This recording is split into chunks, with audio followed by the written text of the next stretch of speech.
আমাকে আপনারা সবাই মোটামুটি জানেন এবং অনেকটা জানেন আমার সম্বন্ধে, শুধু জানেন মানে আমার সম্বন্ধে জানেন, কিন্তু কিছু হয়তো জানেন না। তার মধ্যে আমি একটা সামান্য ঘটনা বলি যেটা হয়তো আপনাদের জানা নেই, সেটা এখন আপনাদের কাছে বলি। আমি 2007 সালে বাপ্তিস্ম নিই, 2008 সালে প্রভুর কাজে শুরু করি।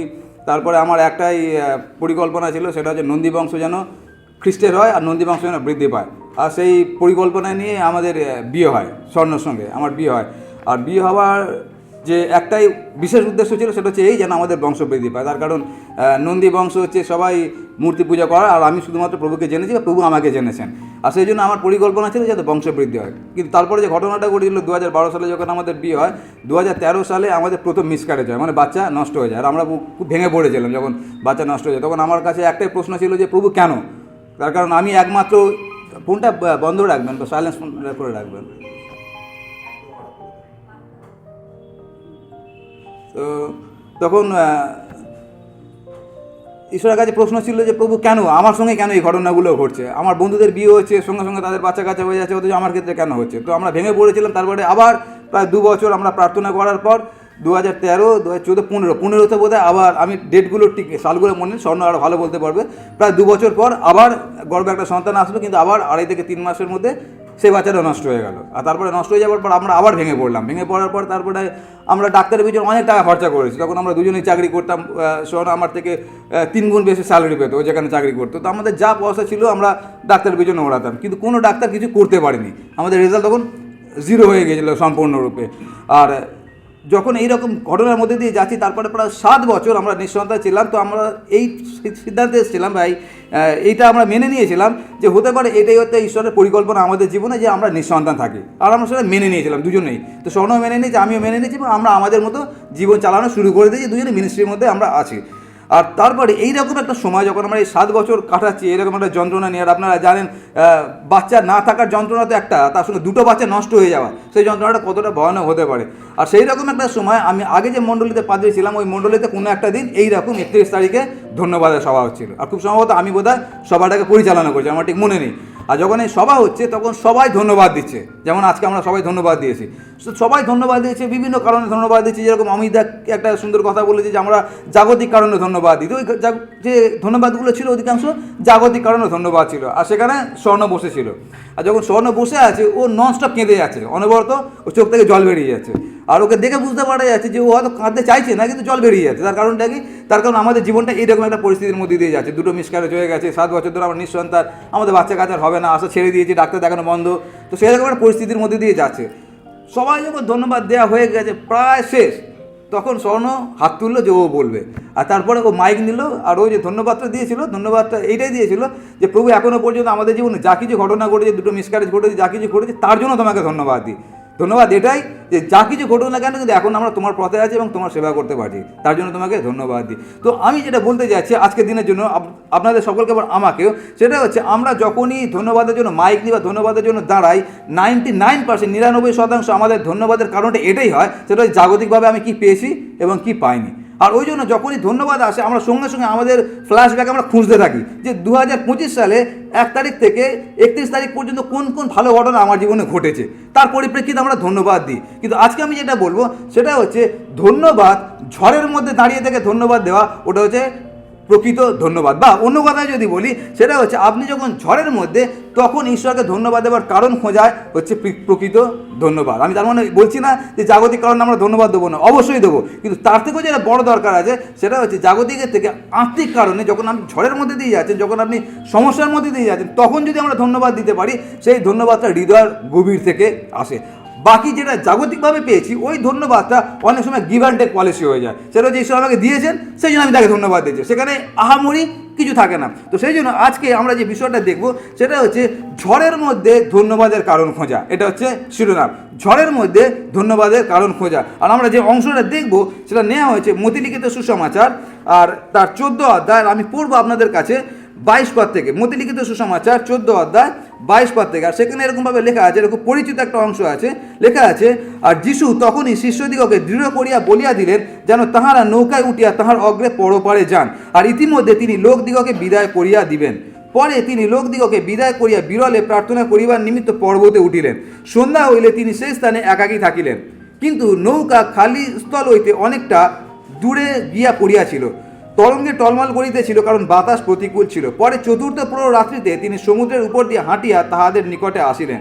তখন শিষ্যেরা তাহাকে সমুদ্রের উপর দিয়ে হাঁটিতে দেখিয়া ত্রাসযুক্ত হইয়া কহিলেন, এ যে অপচ্ছায়া, আর ভয়ে চেঁচাইতে লাগিলেন। কিন্তু যীশু তখনই তাহাদের সহিত কথা কহিলেন, বলিলেন, সাহস করো, আমি, ভয় করিও না।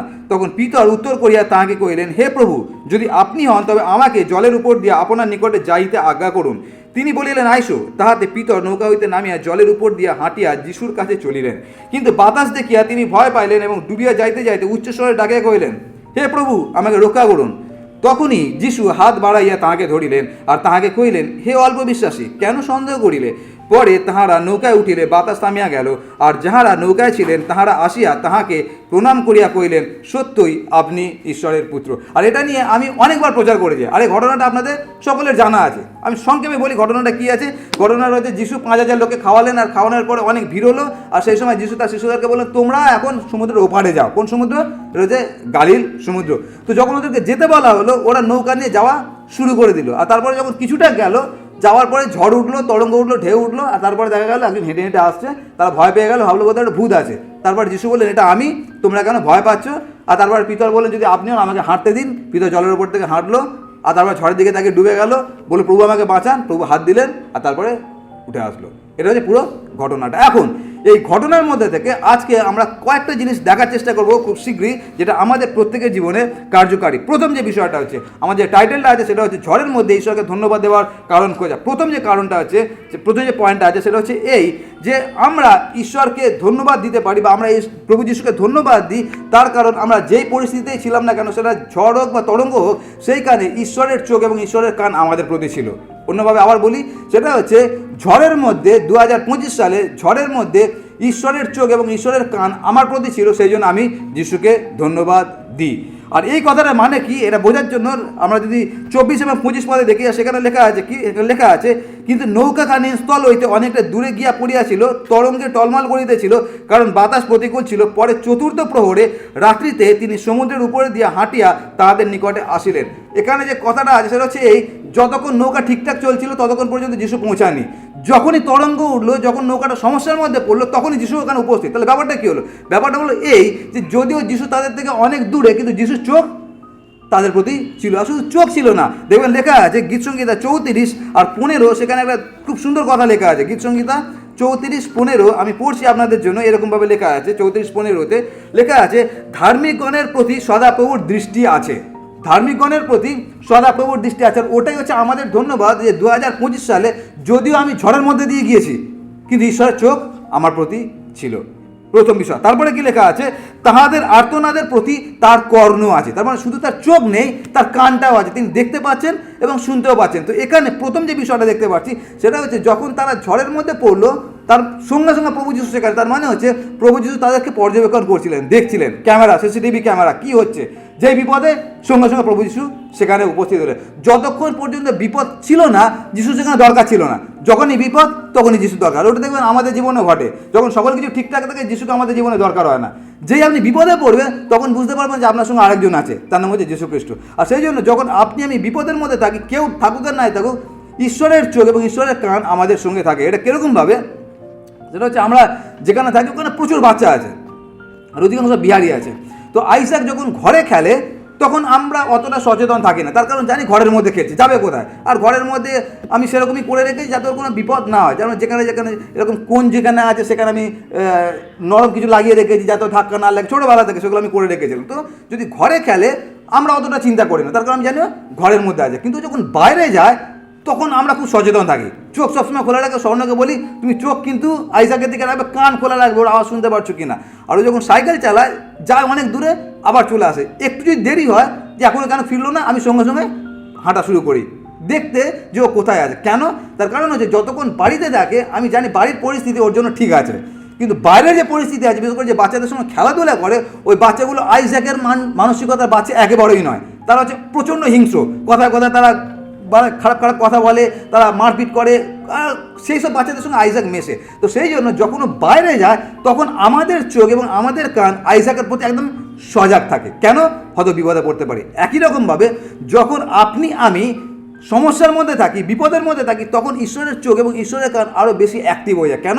আমার ছেলে বা আমার মেয়ে হয়তো বিপদে পড়তে পারে। এখানে আমরা সেই ঘটনা দেখি, যখন তারা বিপদে পড়লো সঙ্গে সঙ্গে প্রভু সেখানে উপস্থিত। তার মানে তার চোখ তাদের ওপরে ছিল, তার কান তাদের ওপরে ছিল। আর সেই জন্য প্রথম যে আমাদের কাছে ধন্যবাদের বিষয়টা হচ্ছে, সেটা হচ্ছে এই যে আমরা যখন ঝড়ের মধ্যে রয়েছি, সেই ঝড়ের মধ্যে আমরা ঈশ্বরকে ধন্যবাদ দিতে পারি, তার কারণ তার চোখ এবং তার কান সবসময় আমার প্রতি রয়েছে। তার কারণটা কি? তার কারণ আমাদের যীশু খ্রিস্ট তিনি হচ্ছেন সর্বজ্ঞ, সর্ববিরাজমান, প্রত্যেকটা ক্ষেত্রে তিনি আছেন, প্রত্যেকটা জায়গায় তিনি আছেন। আর সেই জন্য প্রথম যে বিষয়টা, যে 2025 সালে আপনি এবং আমি যদি ঝড়ের মধ্যে দিয়ে গিয়েছি এবং তার কারণে প্রশ্ন এসছে আমাদের মাথায়, আমরা একটা জিনিস মাথায় রাখি, ওই ঝড়ের সময় যিশুর চোখ আপনার প্রতি ছিল বা যিশুর কান আপনার প্রতি ছিল। এটা হচ্ছে প্রথম বিষয়। আর সেইটা হচ্ছে, আর এটা কী করে আমি বলতে পারি, তার কারণ আজকে এতজন যে আমরা এখানে উপস্থিত হতে পেরেছি, কেন উপস্থিত হতে পেরেছি? তার কারণ আমরা ঝড়ের মধ্যে দিয়ে গিয়েছি, কিন্তু ঝড় আমাদেরকে নষ্ট করতে পারেনি, সেই জন্য আমরা এখানে।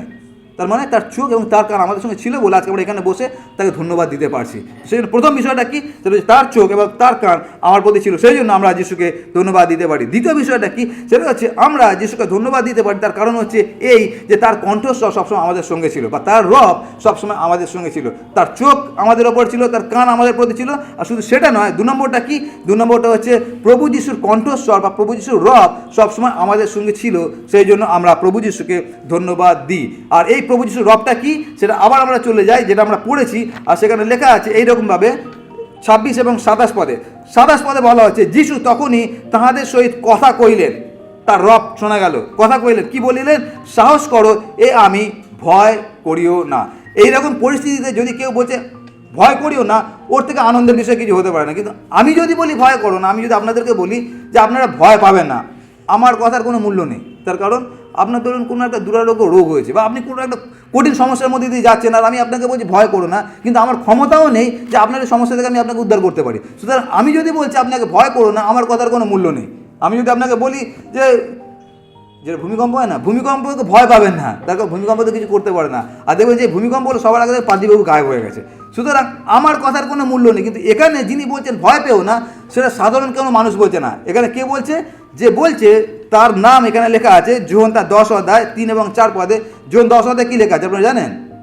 সেখানে লেখা আছে আমি উত্তম মেষপালক। আর সেখানে 3 এবং 4 পদে লেখা আছে যে আমি আমার মেষদের নাম ধরে ডাকি এবং তারা আমার রব শোনে, তারা অন্য কারো রব কখনোই শুনবে না। ওই জন্য আমরা গান করি না, আমার নাম ধরে ডাকেন সদা হে, আমার নাম ধরে ডাকেন সদা হে, আমি আর কারো রব শুনবো না, আমি আর কারো রব শুনবো না, আমার আর কিসের ভাবনা। আমরা অনেক কঠিন পরিস্থিতির মধ্যে দিয়ে গেছি, ঝড়ের মধ্যে দিয়ে গেছি, তরঙ্গের মধ্যে দিয়ে হেঁটেছি, কিন্তু তার সাথে বিনষ্ট হয়নি। তার কারণটা কি? তার রব সবসময় আমাদের সঙ্গে ছিল। রবটা কী ছিল? রবটা এটাই ছিল যে তুমি ভয় করো না। আর আমি এই যা কিছু কথা বলছি, একটা কথা আমি জাগতিক আশীর্বাদের পরিপ্রেক্ষিতে বলছি না, আমি যা কিছু কথা বলছি আত্মিক আশীর্বাদের পরিপ্রেক্ষিতে বলছি। নষ্ট হওয়া মানে কি? আত্মার নষ্ট হওয়ার আমি কথা বলছি, শরীরে নষ্ট হওয়ার কথা আমি বলছি না। তার কারণ আমরা সবাই মরবই একদিন না একদিন, কবরে আমরা যাবই, ওটা নিয়ে আমার মাথা ব্যথা নেই। মাথা ব্যথা হচ্ছে আত্মার বিনষ্ট হওয়া নেই। সুতরাং আমি যা কিছু কথা বলছি ওটা আত্মা কেন্দ্রিক, ওটা শরীর কেন্দ্রিক আমি বলছি না। সুতরাং দ্বিতীয়টা কি? দ্বিতীয়টা হচ্ছে এই যে ঈশ্বরের রব সবসময় আমার সঙ্গে থাকে, বিশেষ করে যখন আমি ঝড়ের মধ্যে থাকি। কিন্তু ব্যাপারটা যেটা হয় সেটা হচ্ছে এই যে আমরা অনেক সময় ঈশ্বরের রবের গুরুত্ব বুঝতে পারি না আমাদের জীবনে। একটা উদাহরণ দিই, বুঝতে পারবেন। সেটা হচ্ছে তখন আমি খুব ছোট, আমরা কাঁচরাপাড়া থেকে ফিরছি। কাঁচরাপাড়ায় আমাদের দেশের বাড়ি ছিল, তো কাঁচরাপাড়া থেকে আমরা ফিরছি, আমি আর আমার বাবা দুজনে মিলে। তখন আমি খুবই ছোটো, এর মতো হবো, পুচকে একদম। তো যখন আমরা ফিরছি কাঁচরাপাড়া থেকে শিয়ালদা একটা ট্রেন, আবার শিয়ালদা থেকে ব্রিজ আর একটা ট্রেন আমাদেরকে নিতে হতো। তো যখন আমরা শিয়ালদায় পৌঁছালাম, শিয়ালদা থেকে আর একটা ট্রেন নিতে হবে, রাত্রিবেলা ছিল। আর তারপরে আমার বাবার সঙ্গে আমি আছি, তারপর যে ট্রেনটায় উঠতে হবে, ট্রেনটা সাইরেন দিয়ে দিয়েছে, ট্রেনটা এবার ছাড়বে। আর ট্রেনের মধ্যে প্রচুর ভিড়, লোকে ঠেলাঠেলি করে সেখানে উঠছে। আর আমার বাবা আমার হাতটা শক্ত করে ধরে ট্রেনের মধ্যে ওঠার চেষ্টা করলেন। আমার মনে হলো আমি ট্রেনে ঢুকে গেলাম, আমার বাবা ট্রেনের মধ্যে ঢুকে গেলেন। আর তারপর ট্রেনটা চালু হলো। যখন ট্রেনটা চালু হলো আমি দেখতে পেলাম যে আমি প্ল্যাটফর্মে দাঁড়িয়ে আছি, ট্রেনটা চলে যাচ্ছে, আর আমার বাবা ট্রেনের ভেতরে আছে। আর যখন আমি প্ল্যাটফর্মে দাঁড়িয়ে আছি, ছোট্ট একটা বাচ্চা যদি শিয়ালদায় প্ল্যাটফর্মে দাঁড়িয়ে থাকে, যদি দেখে বাবা চলে গেল, তাহলে ব্যাপারটা কীরকম হতে পারে। আর আমি সেখানে কাঁদতে শুরু করে দিলাম, প্রচণ্ড ভয় পেয়ে গেলাম। তার কারণ আমি সেকেন্ডের মধ্যে আমি লস, পুরোপুরি হারিয়ে গেছি। শিয়ালদা স্টেশনে আমি দাঁড়িয়ে আছি, পুরো লোক জমা হয়ে গেল। তারপরে লোকেরা নিয়ে আমাকে আরপিএফে যে অফিস ছিল সেখানে আমাকে জমা করে দিল। আর তারপরে আরপিএস অনেক পুলিশ আছে, তারা আমাকে বলছে খোকা তুমি ভয় পেও না, তোমার বাবা যদি না আসে তোমাকে গাড়ি করে দিয়ে আসবে, অনেক কথা বলছে। কিন্তু হাজার তারা কথা বলুক না কেন, আমার বুকটা কিন্তু ধকধক করছে। তার কারণ আমার বাবা আমার সঙ্গে নেই, অত্যন্ত ভয় পেয়ে গেলাম। আর সেই ভয়ের মধ্যে আমার সময় কাটছে। তখন যিশুকে জানতাম না, যিশুকে হয়তো জানলে প্রভুকে বলতাম যে প্রভু তুমি আমাকে কিছু ব্যবস্থা করো, যিশুকে তো জানতাম না। তো তখন ওই ভয়ের মধ্যে প্রায় 1.5 ঘন্টা কাটলো। 1.5 ঘন্টা পর তারপরে হঠাৎ আমি শুনতে পারলাম আমার বাবার কণ্ঠস্বর, আমার বাবার গলার আওয়াজ।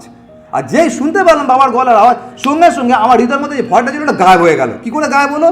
পরিস্থিতি একই রকম আছে, আমি পুলিশের কেবিনেই বসে আছি, পুলিশ আমার সামনে আছে, লোকেরা ভিড় করে দাঁড়িয়ে আছে, কিন্তু এখন সেগুলোকে ভয় লাগছে না। তার কারণটা কি? তার আমি এখন আমার বাবার আওয়াজ শুনে নিয়েছি। এখানে সেই কথাটাই বলা হচ্ছে যে যখন তারা এই ঝড়ের মধ্যে আছে, তরঙ্গের মধ্যে আছে, তখন যে ওরা যিশুর আওয়াজটা শুনে নিয়েছে, ওটাই হচ্ছে তাদের কাছে সব থেকে বড় সান্ত্বনা। ওর থেকে বড় ক্ষমতার কিছু হতে পারে না। আপনার আমার জন্য একই কথা প্রযোজ্য। যখন আপনি ঝড়ের মধ্যে দিয়ে আছেন, আপনি একটা জিনিস মাথায় রাখুন, আপনার সঙ্গে কোনো কণ্ঠস্বর থাক বা নাই থাক, একজনের রব আপনার সঙ্গে আছে। তার কারণ হচ্ছে সে হচ্ছে উত্তম মেষশাবক। আর সে এমন একজন উত্তম মেষপালক যে আপনাকে বাঁচানোর জন্য ক্রুশের উপরে যাওয়াকেও তিনি দ্বিধা করেননি, তার শেষ রক্তবিন্দু পর্যন্ত দিয়েছে। সুতরাং আপনি যদি ঝড়ের মধ্যে থাকেন, আপনাকে বাঁচানোর ক্ষমতা কারো থাক বা নাই থাক, আপনাকে বাঁচানোর দায়িত্ব কারো নাই থাক বা নাই থাক, একজনের আছে, যার জন্য সে স্বর্গজের পৃথিবীতে এসেছিলেন। তার নাম হচ্ছে প্রভু যীশু খ্রিস্ট। তিনি হচ্ছেন উত্তম মেষপালক, আপনার এবং আমার রাখাল। আর সেই রাখাল যখন আমাদের সঙ্গে আছে, আমাদের কোনো ভয় নেই। 2025 সালে হয়তো আমরা অনেক কঠিন পরিস্থিতির মধ্যে দিয়ে গিয়েছি, কিন্তু নষ্ট হয়নি। তার কারণ প্রভুর রব আমার সঙ্গে সঙ্গে ছিল, আমার রাখাল আমার সঙ্গে সঙ্গে ছিল। সেই জন্য এখনও আমরা বিনষ্ট হইনি। আর সেই জন্য আমরা তখনই প্রভুর কণ্ঠস্বরের গুরুত্ব বুঝতে পারি যখন আমরা কঠিন পরিস্থিতির মধ্যে দিয়ে যাই, যখন আমরা ঝড়ের মধ্যে দিয়ে যাই, যখন সকল কিছু ঠিক থাকে। হাজারবার প্রভু আমাদেরকে ডাকেন, কিন্তু প্রভুর কথার আমরা কোনো গুরুত্বই দিই না। তার কারণ আমি বিলাস ব্যসনে জীবন কাটাচ্ছি। কিন্তু যখন আমরা কঠিন সমস্যার মধ্যে পড়ি, তখনই আমরা প্রভুর কণ্ঠস্বর, তার গুরুত্ব আমরা বুঝতে পারি। সেই 2 নম্বরটা কি?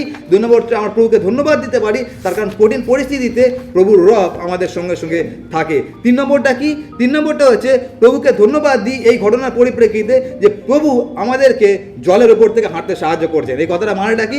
যখন দেখলেন যে প্রভু যে হেঁটে হেঁটে আসেন, তখন পিতরের বায়না গিয়েছিল, প্রভু এটা যদি আপনি হন, আমাকেও জলের ওপর থেকে হাঁটান। আর তারপরে যিশু কি বললেন? ঠিক আছে, তুমি জলের ওপর থেকে হাঁটো। আর তারপরে একটা গিনেস রেকর্ড হলো, পৃথিবীতে কোনো মানুষ যদি জলের ওপর থেকে হাঁটতে পারে, সেটা হচ্ছে একজন ব্যক্তি, তার নাম হচ্ছে পিতর। পিতরকে প্রভু যিশু পরবর্তীকালে বলেছিলেন যে অল্প বিশ্বাসী, তুমি কেন অবিশ্বাস করলে? ওটা পরের কথা। কিন্তু যদি প্রশ্ন করা হয়, সেটা হচ্ছে জলের ওপর থেকে কে হেঁটেছে?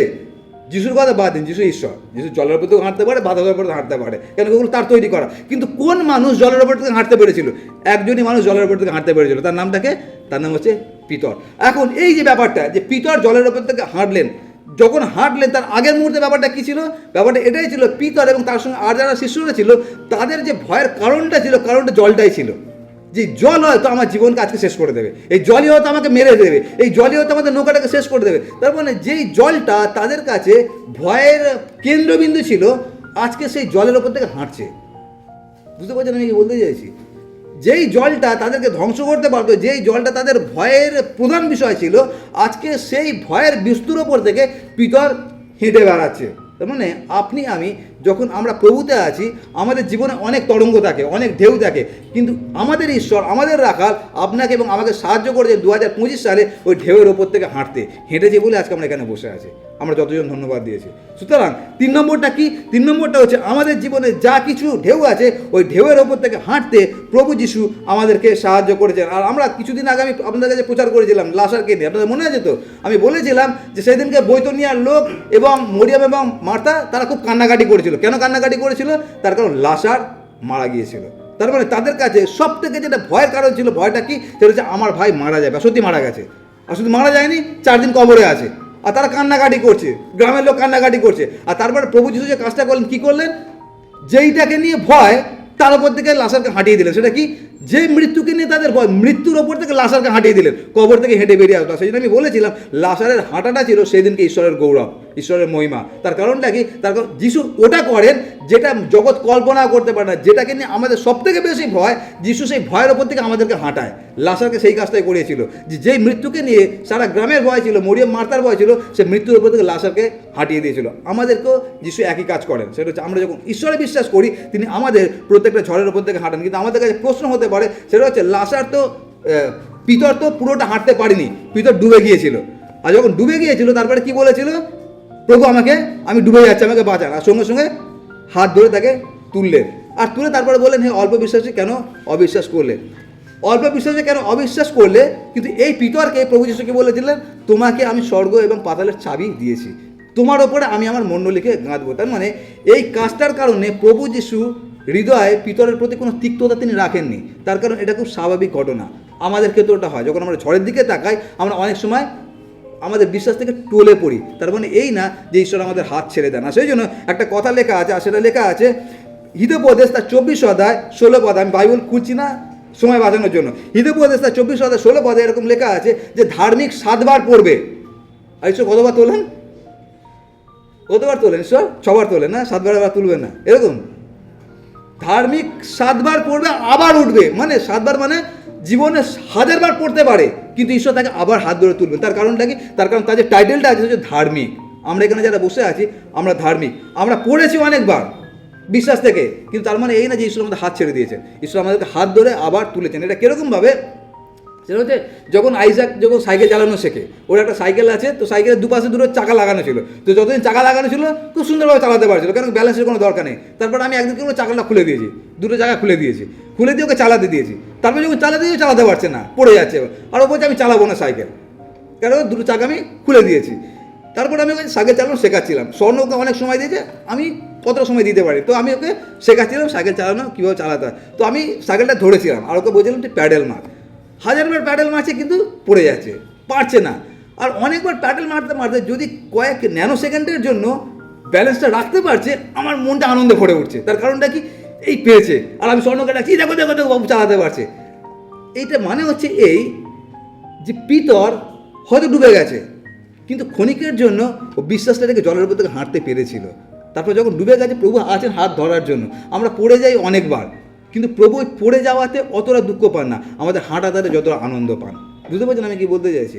আর ওই জন্য আমাদের জন্য যেটা কি, সেটা হচ্ছে এই পিতরের মতো বিশ্বাস আমাদের থাকার দরকার আছে। কিন্তু তার মানে আমি এইটা আপনাদেরকে শেখাচ্ছি না যে আমাদের বিশ্বাস যেন পিতরের মতো কম থাকে, সেটাও না। কিন্তু আমাদের বিশ্বাসটা যেন সর্ষে দানার মতো থাকতে পারে, যেটা আমরা সমুদ্রের ওপর থেকে আমরা যেন হেঁটে যেতে পারি, আমাদের সমস্যার মধ্যে থেকে যেন আমরা হাঁটতে পারি। আচ্ছা, 3 নম্বর বিষয়টা কি?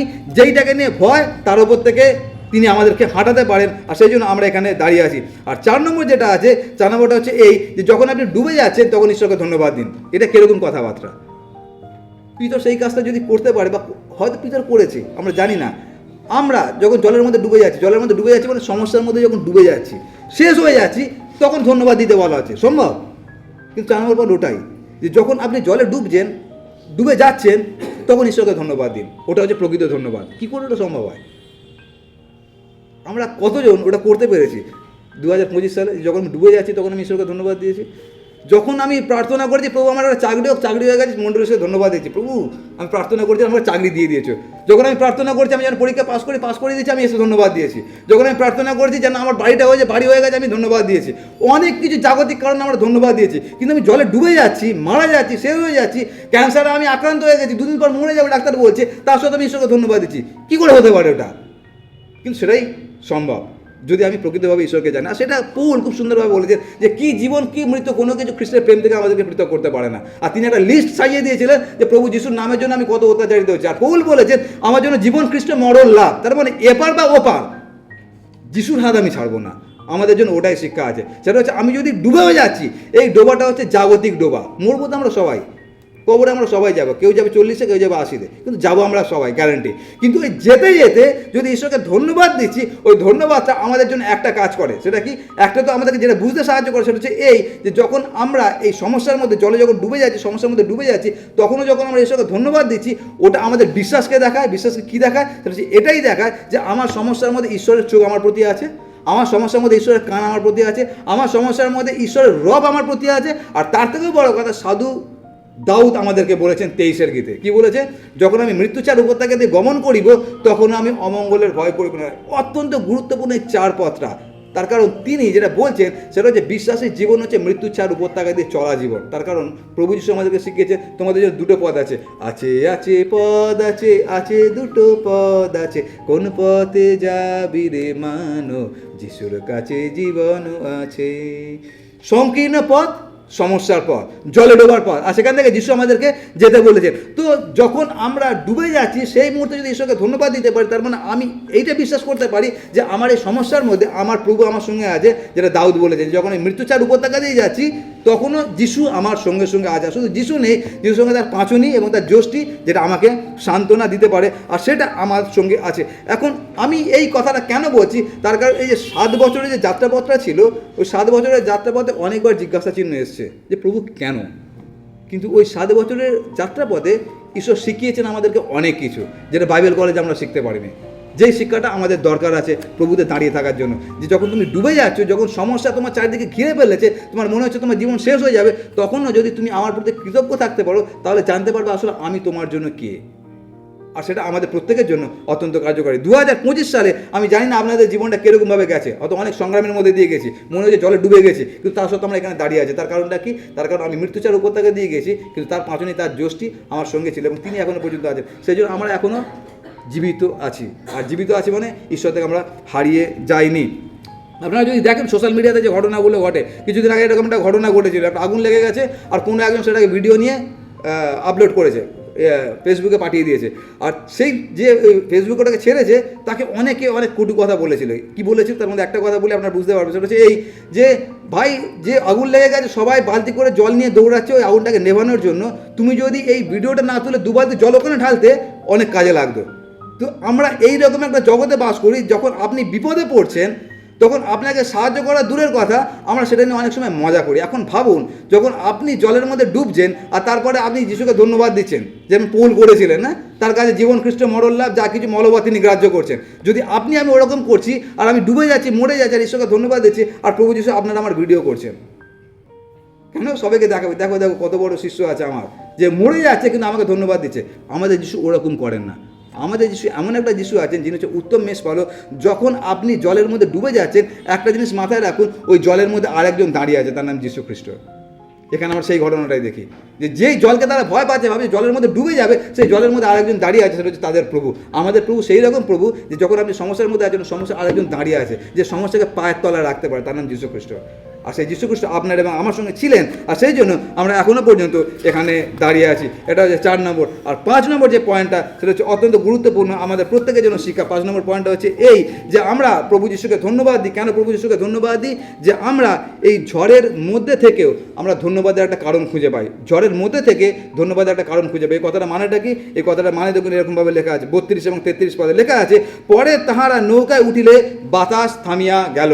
আর এই যে ঘটনাটা ঘটছে, যখন প্রভু যিশু বলেছিলেন তোমরা যাও ওপারে যেতে সময় লাগবে 1 থেকে 2 ঘন্টা, সাধারণভাবে 1 থেকে 2 ঘন্টা সময় লাগার কথা, কিন্তু এদের লেগে গিয়েছিল প্রায় 6 থেকে 9 ঘন্টা। আমি অত ডিটেলে যাচ্ছি না সময় ব্যাখ্যায়, কিন্তু আপনারা জেনে নিন যে ওখানে 1 থেকে 2 ঘন্টা পৌঁছে যাওয়ার কথা ছিল, কিন্তু 6 থেকে 7 ঘন্টা তারা ওই এক জায়গায় আটকে আছে। তার মানে কতক্ষণ ধরে ওরা স্ট্রাগল করছে, কতক্ষণ ধরে সমস্যার মধ্যে আটকে আছে। আর তারপরে যখন ওই সমস্যা থেকে তারা উত্তীর্ণ হলো, লেখা আছে পরে তাহারা নৌকায় উঠিলে বাতাস থামিয়া গেল, আর যাহারা নৌকায় ছিলেন তাহারা আসিয়া তাহাকে কি করলেন? প্রণাম করিয়া কহিলেন, সত্যই আপনি ঈশ্বরের পুত্র। এই যে কথাটা, সত্যি আপনি ঈশ্বরের পুত্র, কার মাধ্যমে এরা এই কনক্লুশনে আসলেন? সেটা হচ্ছে এই ঘটনাটার পরিপ্রেক্ষিতে।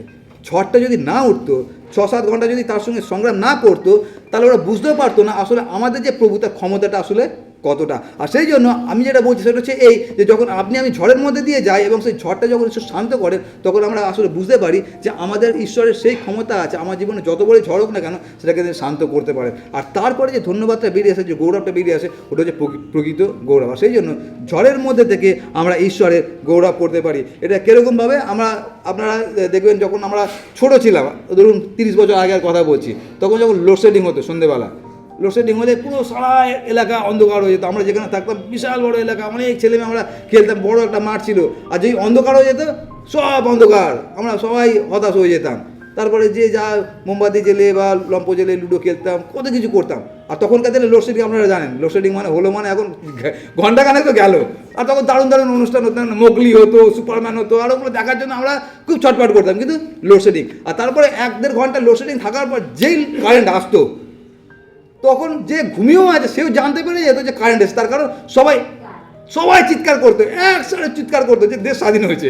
হ্যাঁ, তার মানে হচ্ছে এই 1.5 ঘন্টা বা 1 ঘন্টা অন্ধকার থাকার পরে যখন হঠাৎ আলো আসে, যে আনন্দটা ওটা আমরা চেপে রাখতে পারি না। এখানে সেই ঘটনা ঘটছে। 6 থেকে 7 ঘন্টা বা 6 থেকে 9 ঘন্টা এই সমস্যার মধ্যে থাকার পরে যখন ঝড়টা থামলো, তখন তাদের আনন্দটা এতটাই ছিল যে তারা প্রভুর কাছে এসে বললো যে আপনি সত্যি ঈশ্বরের পুত্র। তার মানে আপনি আমি ততক্ষণ পর্যন্ত বুঝতে পারবো না যে আমরা যে যিশুকে অনুসরণ করি তিনি আসলে কে, যতক্ষণ পর্যন্ত আপনি আমি ঝড়ের মধ্যে দিয়ে না যাচ্ছে। কারণ যখন আমরা ঝড়ের মধ্যে দিয়ে যাই এবং সেই ঝড়কে যখন যিশু নিয়ন্ত্রণ করে, তখন আমরা বুঝতে পারি যে আমাদের প্রভু যিশুর ক্ষমতাটা কতটা। সেই জন্য এই 5টা পয়েন্ট আমরা মনে রাখবো।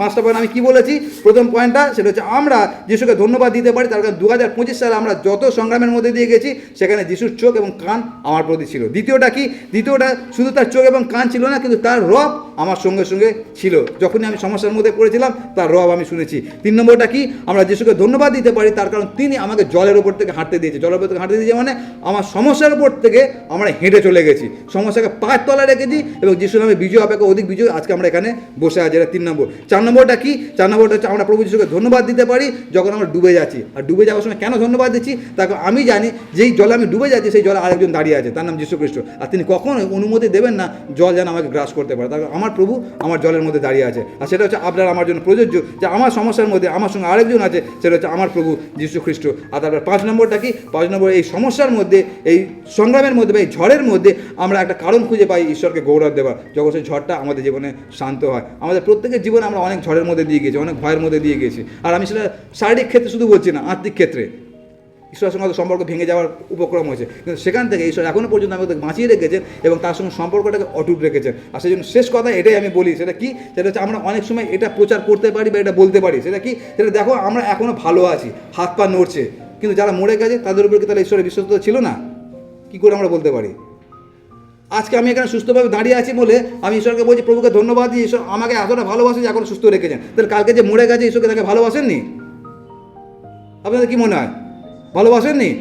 তাদেরকে তো ভালোবাসে। তাহলে যখন আমরা স্টেটমেন্টটা দিচ্ছি যে প্রভুকে ধন্যবাদ দিই, প্রভু আমি এখনো পর্যন্ত বেঁচে আছি তোমার দয়ার গুণে, তার মানে এই না যে যে কালকে মারা গেছে সে বেঁচে নেই, বা যে এখন বিজনেস শুয়ে আছে, যেহেতু রোগে ভুগছে, তার মানে এই না যে যিশু তাকে ভালোবাসে না, যিশু তাকেও ভালোবাসেন। ওই জন্য আমি প্রথমেই বলেছিলাম, আমি যা কিছু বলছি শারীরিক জাগতিক কোনো আশীর্বাদের পরিপ্রেক্ষিতে বলছি না, আমি বলছি আত্মিক আশীর্বাদের পরিপ্রেক্ষিতে। তার কারণ রোগ ব্যাধি আমাদের ঘটবেই, আমরা অসুস্থ হবই। অসুস্থ হওয়া মানে এই না যে ঈশ্বর আপনাকে ঘৃণা করেন, মারা যাওয়া মানে ঈশ্বর আপনাকে ঘৃণা করেন, আপনার দুর্ঘটনা মানে এই না যে ঈশ্বর আপনাকে ঘৃণা করেন, আমি সুস্থ শরীরে বেঁচে আছি বলে তার মানে এই না যে ঈশ্বর আমাকে অধিক ভালোবাসেন। ওটা একেবারেই না, ওটা পুরো ভ্রান্ত।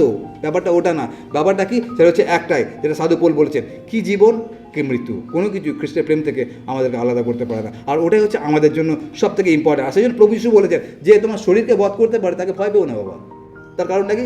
শরীর কিনা আমার কোনো মাথা ব্যথা নেই, শরীর মাটি দিয়ে তৈরি, মাটিতে মিশবেই। আমার যেটা মাথা ব্যথা সেটা কি? ওই শরীরের মধ্যে যে আছে সেটা কিনা আমার মাথা ব্যথা। সেই জন্য আমি যে 5টা পয়েন্ট বললাম, ওই 5টা হচ্ছে আত্মার পরিপ্রেক্ষিতে বললাম যে আমরা এখনও পর্যন্ত প্রভু যিশুর সঙ্গে হাতে হাত মিলিয়ে চলতে পারছি, তার সঙ্গে এখন আমি সম্পর্কটা বজায় রাখতে পেরেছি, আমরা প্রভুর থেকে হারিয়ে যাইনি 2025 সালে। আর আমাদের প্রার্থনা এটাই হোক যে 2026 সালে এবং জীবনের শেষ দিন পর্যন্ত তার সঙ্গে সম্পর্কটা যেন আরও গভীর হতে পারে। যত আমরা জলের মধ্যে দিয়ে যাই না কেন, যেন ঈশ্বরের সঙ্গে আমার সম্পর্ক যেন কখনো ভেঙে না যায়, কারণ তার থেকে বড় আশীর্বাদ আমাদের জীবনে কিছুই হতে পারে না। আর সেই জন্য আমি গ্রামে সবসময় একটা কথা বলি, তার কারণ গ্রামের লোকেরা তারা অত পড়াশোনা জানে না, তারা একটা জিনিস জানে, আশীর্বাদ বলতে জাগতিক আশীর্বাদ, কটা জমি পেলাম, কতটা বাড়ি পেলাম, কতটা গাড়ি পেলাম, ওটা আশীর্বাদ। তাদেরকে আমি একটা কথা বলি যে আমাদের জীবনে এসে সব থেকে বড় অলৌকিক কাজ এটা করে দিয়েছেন, সেটা কি?